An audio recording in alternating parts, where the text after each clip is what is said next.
Oh, yan ka na naman, Daddy. Ayan guys. So ito yung sample ng pag tinitrain ko yung mga tindera pag nagre-receive sila ng orders. So kanina nag-receive yung pang umaga kasi andito na yung pang hapon. Nag-receive ng JRNR. Kaso hindi syempre mabibidyohan, wala ako guys umalis ako eh. So ito dala-dala ko to. Naubusan kami plastic, no? Ayan. So ayan. Shoutout sa Ace. Hiningan ako ng ID guys, makukulong na ako. Charot.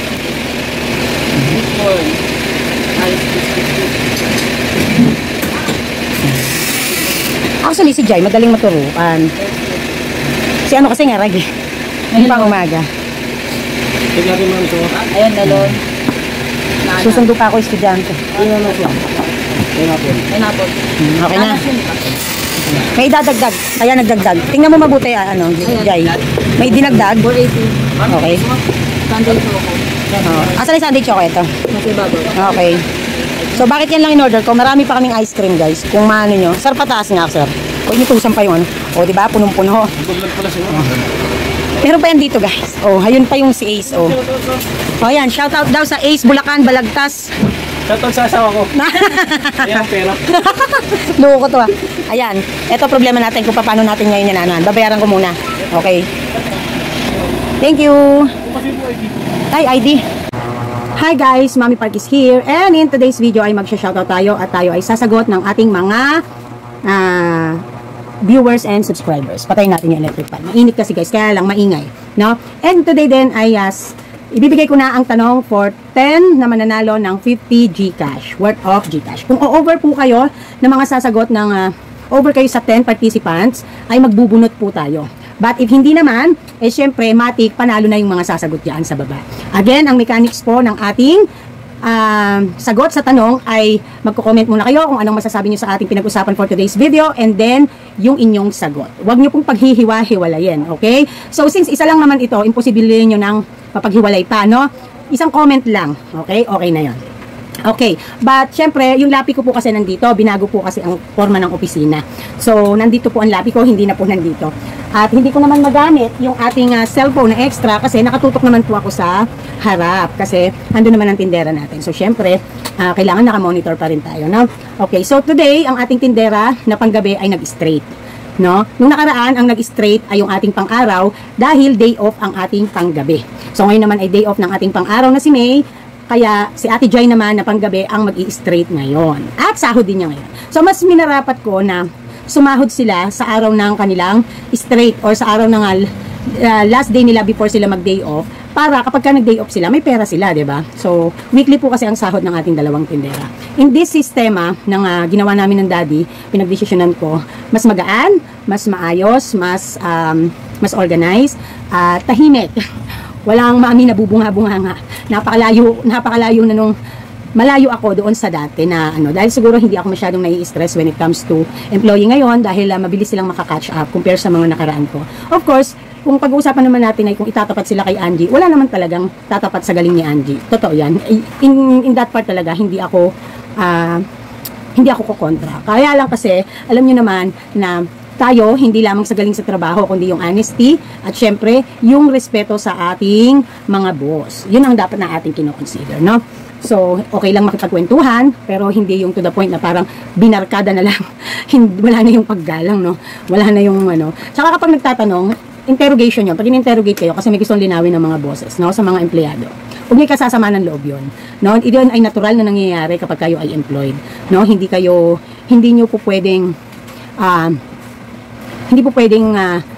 yun ay mamasamain nyo in a way na pinagbibintangan. Pagka ina-interrogate kayo, hindi kayo pinagbibintangan, nililinaw, no? Ika nga ganito yan, parang due process, no? Kung sa mga kumpanya. Okay, so, simulan na tayo.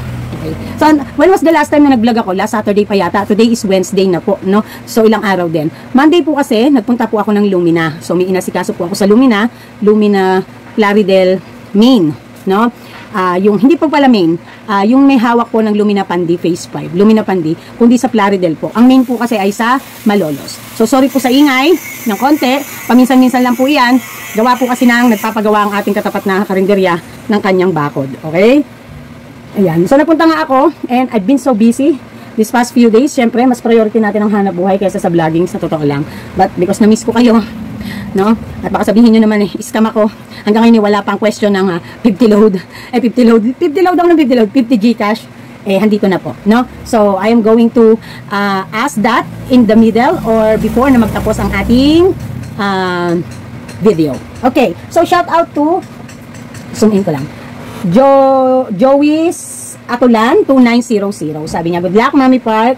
Mama Neng's Vlog 8587 ang nanalo ng buo na 100 peso Gcash na si Mama Neng's Vlog. Relate ako sa lahat ng sinabi mo, Mami. Ayan. Winnie07 watching here, Mami Park.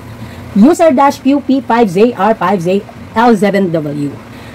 At saan din po makikita ang 2307 form na manggagaling sa platform. Ayan. So this is regarding with taxing na naman na ang aking vlog ay doon sa mga online sellers. So far, hindi po muna ako mag-vlog when it comes to that kasi sabi ko nga sa inyo, seasonal akong mag-vlog when it comes to taxing, no? Nagkakalap muna ako ng information, inaaral ko muna before ko yan binablog. So, hintay-hintay lang po sa aking tax topic, no?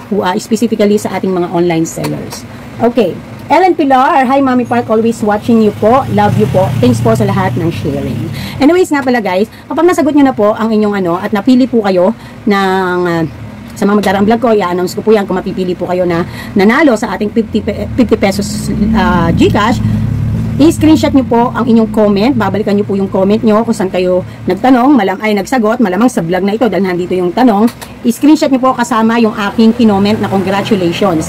At isa-send nyo po sa aking FB account. At doon po ay send nyo din ang inyong Gcash number para po ma-load or para po masendan. Okay?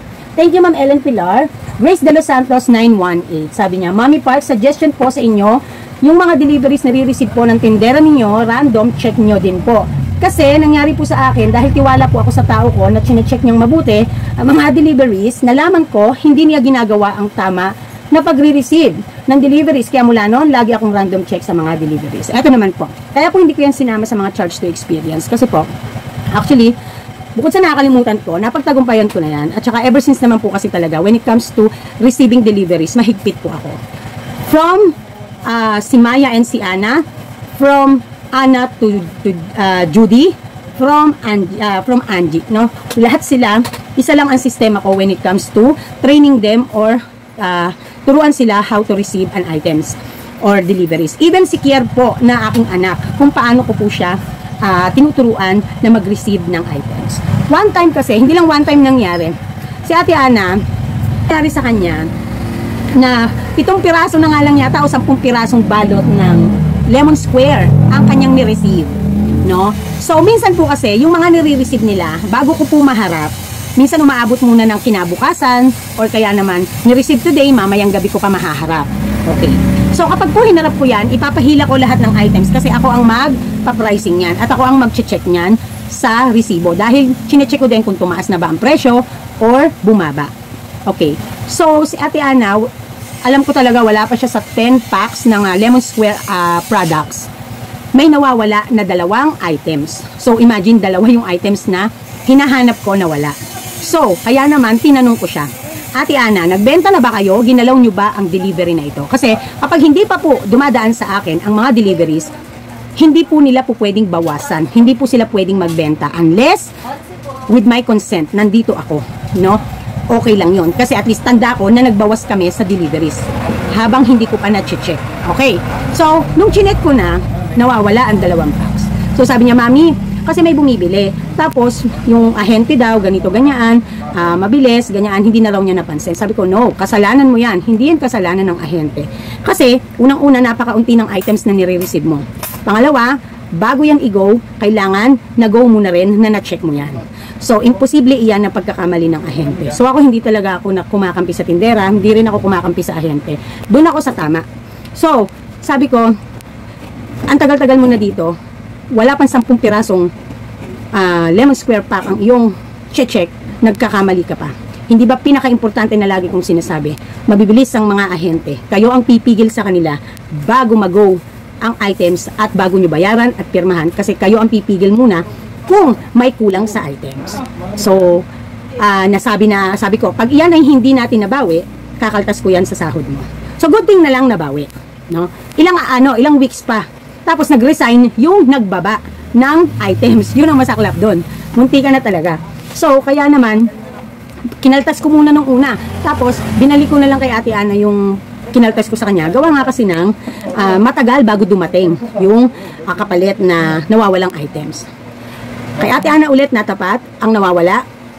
4 na bareta ng sabon na galing sa ahente na JR&R. Mga Procter & Gamble products. 4 na bareta ang Tide. So, again, kinaltas ko ulit sa kanya. Kakaltas ko kako ulit sa kanya. Kahabang hindi pa dumadating ang ahente. At kung talagang yung ahente ay maniniwala. Kasi, paano nga maniniwala? Kasi ganito yan guys. Kung ako ahente, ginaw nyo po yan eh. Chinek po nating dalawa yan eh. So, ibig po sabihin, tama po. Pumayag po kayo. Ni-receive nyo po. Diba? So, yun yung mangyayari doon. Matatalo ka talaga kahit saang ano. Dahil kaya ka nga nag-checking eh. So, wala pa namang nakatutok na camera doon sa checking area namin pag nire-receive ang mga items. So, kaya naman, yun ang nangyari. So, kaya nadadala din sila na talagang chinecheck na nila before nila i-receive. No? Kasi, sabi ko nga sa inyo, sabi ko sa mga tindera ko, sabi ko sa inyo, hindi ko ito-tolerate ang hindi nyo pag-check. Kapag kami bumibili at alam nyong malilito kayo, stop. Maghihintay ang ahente kasi hindi pa naman kayo nagbabayad. Alam naman nila, naintindihan nila na kailangan nyo munang magbenta. So, before that, kailangan nakatabi na yung mga na-check para hindi na mahaluan at mag-continue pagkatapos nyong magbenta. Okay? So, wala kayong idadahilan na malilimang kayo or maano kayo kasi marami kayong time. Hinihintay kayo ng ahente to finish the transaction. Okay? Or the checking. So, nangyari yan sa ilang beses ng mga items. So, pagdating naman kay Ate Lourdes na mga deliveries, ako din, nag-check ako kasi halos ako ang nag-check nung kay Ate Lourdes. So pag kami mga sablay, diretso ko nang sinasabi kay Ate Lourdes, Ate Lourdes, kulang po ng ganito yung binigay nyo. Ate Lourdes, sumobra po ng ganito, babayaran ko na lang. So ganun ako ka-honest pagdating sa mga suppliers ko, na kapag sobra ang kanilang naibigay, sinasabi ko. Kapag kulang, sinasabi ko. Ganun din kay EKC. Si EKC ang isa sa pinakamaraming items na nare-receive namin. Sila Kuya Joseph, no? Yung kung maalala nyo, yung pagka-track ng aming deliveries. So, napakarami yan, guys. Hindi, umaabot kami ng 2 araw, 3 araw sa checking yan. Hindi iyan po pwedeng bawasan galawin hanggat hindi ko na-check sa resibo. Diba, Jai? Na-experience mo yan, diba? Na mag-ayos tayo. Even yung mga chichirya, bago i-display yan, bago pakilaman, kahit wala na kaming stock, hindi muna nila magagalaw, hindi po pwedeng galawin hanggat walang bilang. Kasi nagsosoli ako ng sobra, naniningil ako o binabayaran ko yung, ng extra, yung sosobra. Ay, naniningil ako ng kulang at nagbabayad naman ako ng sobra nilang bigay. Nung minsan si EKC, 6 lang ang nasa resibo, 10 yung natanggap ko na Eden cheese kasi walang ahente, hindi ako naka-order sa isa kong ahente. So, sa kanila ako umorder ng Eden cheese. 10 ang binigay, pero 6 lang ang nasa resibo. So, ganun, no?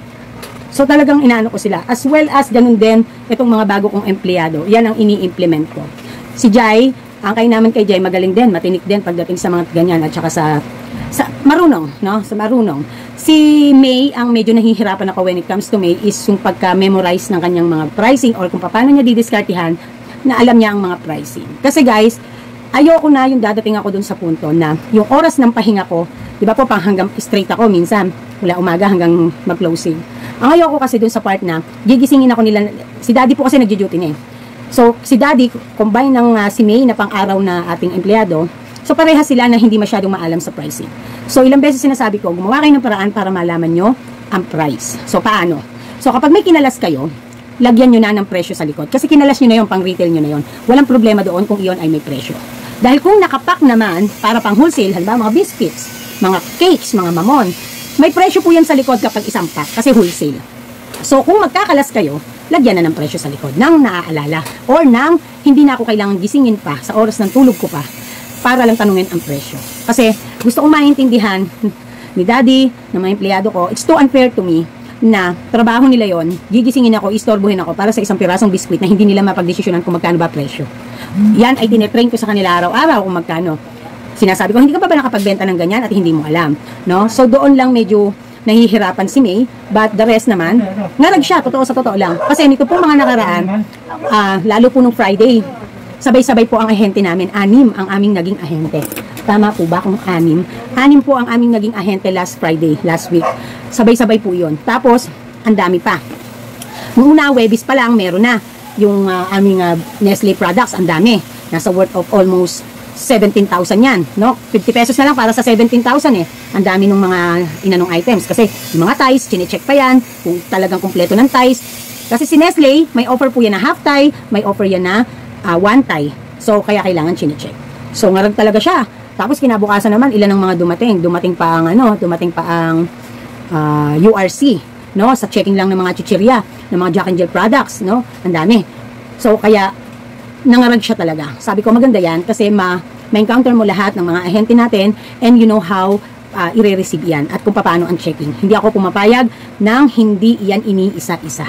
Ever since po, yun po ang aking talagang panuntunan. At kahit ako, pag ako po ay nagre-receive. Mabilis ako mag-receive kasi sanay na ako sa ganitong larangan eh. Pag nag-receive ako talaga, minsan nga may pagkataray pa nga ako. Kasi para ayusin ng ahente ang pagkakamada. Kasi minsan, inaano lang eh. Kung paano na lang ginagawa eh. So, sabi ko, 6 na ganito. Okay, nasaan? Okay, ganitong grams, ganyan-ganyan. Saka ako chinecheck. Saka ako nire-receive at saka ako binabayaran at pinipirmahan. So, ganun. So, ganun din sa aking mga kawaksi na sila ang re-receive. Dahil ikaw nag-receive, ikaw dapat ang pumirma. Diba? Para may experience nila. No? Eh, kung someday, magne-negosyo din sila, ang natutunan ko kay mami, ganito. Kasi ganito yung ginagawa namin para systematic at para tama. Hindi na maluloko, hindi magugoyo pag may binababang items. So, ganun lang. No? So, yun lang po yun, Ma'am Grace de los Santos, na ever since naman, pagdating sa checking ganyan, ang talagang sumasablay talaga ang mga empleyado. Ang talagang sablay kami. Yung kung paano nila ma-monitor lahat ng mga mag-e-expire, no? Yun doon talaga kami nalulusutan. Doon talaga kami nasasablay sa totoo lang. So, yun ang isa sa dilema ko, no? Kasi syempre losses yun eh, no? Eh, ako pa naman, minomonitor ko din pati losses ko. Kung magkano losses ko ng expire, ng damage, sa isang buwan, no? Kasi pag mataas, naku, nanggagala'itin ako niya. Kasi kapabayaan, di ba? Yun ang tawag doon, kapabayaan. So, yun, Ma'am Grace de los Santos. Lesson learned sa atin yung mga ganyang bagay-bagay. No? Ayan. Angelina Pason, Mami, sana magsabi ng price ng MP mo, deliver sa'yo. Ayan. Alam niyo po, gusto ko talagang magsabi ng price, sa totoo lang. Kung magkano sana ang benta ko, kung magkano po ang hango ko. Kaya lang po kasi guys, hindi naman po sa pag-ano, this is for my protection in my business. Kasi sa totoo lang po, lagi kong sinasabi din before, hindi ko po kasi alam kung sino ang mga kalaban ko sa negosyo ang nakatutok sa aking vlog, no? So, may mga times po, lalo na pagka self-contact ko talaga, self-effort ko talaga na kinontak ang mga ahente, hindi po talaga ako basta nagsasabi ng price, no? May mga times din po kasi na iba po ang binibigay na presyo sa akin sa presyo sa iba. So, kaya po to be safe, hindi po ako nagsasabi ng presyo. Ngayon po, eto na lang po ang po pwede kong masabi dyan. Mas mura-mura lang ng konti compare sa mga malalaking groceries, sa mga wholesalers. Mura po sila ng mga pinakamalaki ang 5 pesos to 6 pesos. So, ganun lang po talaga yung masasabi ko. But to be exact, hindi ko po talaga yan masasabi basta-basta. Pero hindi po ako madamot sa ahente. Sinishare ko po yan sa inyo. Sinasabi ko po. When it comes lang sa pricing, hindi po talaga ako basta ma-vlog. Kung mapapansin din ng mga old subscribers ng Mami Park, na hindi ako basta nagbabanggit, no? So, yun ay protection at my end, no? Hindi naman ako naging madamot pagdating sa mga ahente. Sinasabi ko naman po sa inyo ang aking mga ahente, pati contact numbers. However, when it comes to price, doon po talaga hindi ako nagsasabi. So, please respect na lang po yung decision ko po na yun, no? Ayan, maraming salamat po. Masasabi ko, siyempre, kung direkta sa ahente, most likely mas mura. Pero hindi lahat ng direkta ka sa ahente, mura. Kasi tulad ko, si EKC, sila Kuya Joseph, kung kumuha po ako ng twin pack na Ariel, ano ba flavor nung Ariel Green? Sunrise Fresh ba? Jai? Yung yung flavor ng Ariel Green? Sunrise Fresh ba ang flavor nun? Yung twin pack. Tingnan niya ako isang sample dyan, yung 6+1 dyan. Twin pack? Eto. Kung kumuha po ako nito ay isang sako palagi kay EKC or kila Kuya Joseph, no? So, iba po ang price nila, mas mura po pagka isang sako. Compare po kay ahente ng JRNR. So, may mga hindi ako talaga ino-order sa kanila. Na-imagine direkta na silang ahente. No? Distributor na talaga sila. But, hindi po ako kumukuha. Why? Mas mura po kay, mas mura dun sa nakukuhanan ko eh. Basta isang sako. Kung mas mura, dapat mas mura pa si JRNR. Kaso, hindi. Kasi kung mas mura siya, isang sako din kukunin ko sa kanya. No? Kay EKC, sangsako na nga, mura na nga, mas mura na nga, consignment pa. O, diba? So, dun tayo sa ano. Kaya nga sabi ko nga po sa inyo, kung saan po ako makakamura, doon po ako. At kung saan po mas komportable at mas magandang pagdesisyonan na maging supplier, doon po ako. Kasi negosyante tayo. Okay? So, ayan po na. Ayan. Next naman po, si Juanito San Mateo 5574. Mami, as lang yung bread na may dumi at medyo matigas, di ba pwedeng papalitan? Kasi di na sa amin ayaw palitan, galit pa. Sabi, wag na raw akong bumili. So, depende po iyan sa inyong supplier. Kapag yan po ay mga bakery lang, ang alam ko po, may BO yan, no? So, lagi niyo po tatandaan, before po kayo didil or mamimili, tatanungin niyo po muna kung may BO. Kasi, napaka-short ng span of life or shelves life ng mga tinapay. So, kaya dapat, meron po kayong agreement if meron silang BO o back order na tinatawag. Okay? Pwede po yun kung talagang madumi. Kaya lang, syempre, sana nakita nyo na yan bago pa ang lahat. Bago nyo binili, ni-receive, binayaran. No, parang katulad kay Kuya Darwin. Hindi nag-text pa sa akin si Kuya Darwin kung bumalik ba yung mga nag-supply sa kanya ng ano ba tawag doon? Ng frozen products na hindi nila napansin na ano na pala, expired na pala yung iba. Okay? Ayan. So, yun po Sir Juanito. Next is NJOFW2899. Ako sis, ang naranasan ko sa buhay, yung hindi ko iasa ang kakainin ko sa iba. Kahit nasa asawa ko. Dahil naranasan kong magutom ng umasa ako at yung laging nagpapautang na hindi naman binabayaran ngayon, natuto na ako. Nagbibigay ako ng kaya ko lang, i-let go para di ako masasaktan. At isa pa, mami na din ako. At isa pa mami, hindi ako nagpapauto. Ha ha ha. So yan, tama naman yan. Ano? So yung iba naman, hindi naman sa nagpapauto. Siguro, tulad ako dati. Sadya siguro kasing mahirap tanggalin sa sistema ng katawan mo. Yung kapag ka ikaw ay talagang sadyang maawain, sadyang nadadramahan, no? So, ako talaga malambot ang malambot ang emotions ko when it comes sa mga nangangailangan, lalo na pagka momshi, na single mother, ganyan, matatanda. Kasi I've been there. I know the feeling ng wala. Kaya ganun siguro. But, I learned my lessons in a way na para hindi na lang ako maaabuso. No? Sa negosyo talagang kailangan pala, handon na matigas ka. Kailangan. Kasi, pag dumating yung point na ikaw ang na-damage, ikaw ang naapektuhan, ikaw ang bumagsak, hindi mo alam kung sino yung tutulong sa iyo sa panahon na madadown ka. So, kaya lesson learned in my part before. But hindi ko naman binibitawan ang maging mabuting tao, no? Hanggat kaya ko. Yun nga lang, may limit na, may limitations na, may boundaries na. No? So, isa sa magandang pag-uugali ng mga negosyante ay ang magkaroon ng boundaries and limitations when it comes to that. Both na mapa-personal man or mapasa negosyo. Tulad ng halimbawa, how you handle your employees, how you handle your customers na aabusuhin ka, mangungutang ng mangungutang, and then hanggang sa hindi na nakakabayad. Hanggang sa kakalimutan na inutang. No? Sa employee naman, bali ng bali, pumapayag ka hanggang sa mapapabayaan ng trabaho at hanggang sa magpapasaway sa'yo. When it comes naman sa personal, sa mga kamag-anak, kadugo, kapamilya, na mga feeling entitled, nakala mo naging parte sila ng paghihirap mo mula nang tinatayo mo ang negosyo mo, ay kung makautang na lang ay ganon. At minsan di mo mapagbigyan, ay napakasama ng loob at sasabihin mayabang ka na, sasabihin ay palibhasin meron ka na, ay madamot ka na, ganyan. So, I learned how to handle those things na in a way na, bahala kayo dyan, sabihin nyo kung anong gusto nyo. No? I don't have to explain myself. Pag sinabi kong wala. No? Kasi, kung sasabihin walang pera, siyempre hindi totoo yun, no? Kasi walang maniniwala. Pero ibig sabihin, wala akong extra pera para sa mga kailangan nyo. Dahil hindi kayo ang pinaglalaanan ko. Hindi na ang priority. Dahil siyempre may pamilya ako, may mga anak ako, may binubuhay ako.